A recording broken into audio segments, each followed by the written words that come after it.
Hello everyone. A subscriber of mine named Jose sent me an old beater Volkswagen Beetle you see here for restoration. Jose is an avid Volkswagen Beetle collector.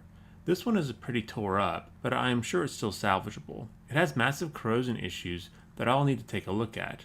Many of you have been kind enough to send me messages on other ways to remove the corrosion without doing too much damage to the car.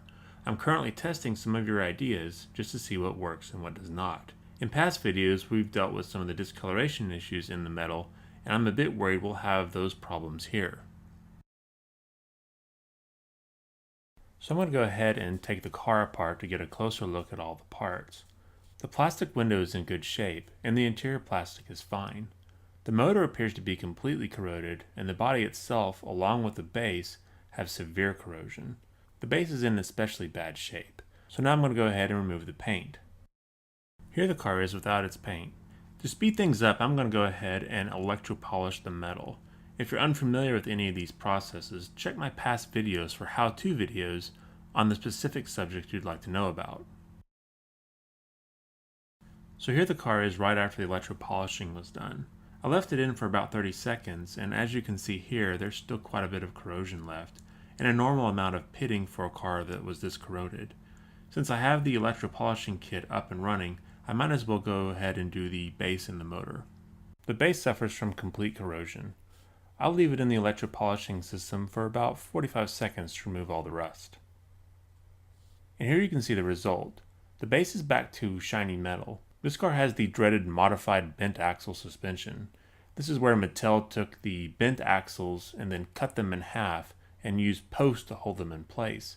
This type of axle setup is very difficult to reshape, as the axles get loosed over the years and then rotate in the posts. The last thing I did was the motor, which I felt cleaned up very nicely. This is where the electropolishing really shines, as sanding this motor would have been difficult and very time consuming. Here it only took about 5 seconds to clean. So after about 2 hours of sanding on this car body, I decided to go with the metal paint method instead of the polishing method I've done in the past. The car has a lot of discoloration in the metal, as I feared before, and it has a bunch of pits and dings that would be hard to remove with just sanding alone. With that in mind, I'm going to prime and then paint this car with a metal paint. In my last video, I painted the car with the left paint. The consensus was that the flake was too large and did not look correct, so this time I'm going to try again with the paint on the right, which has a much smaller flake to it. Of course, it won't be as shiny as the paint on the left. Both of these paints are from Wicked Colors.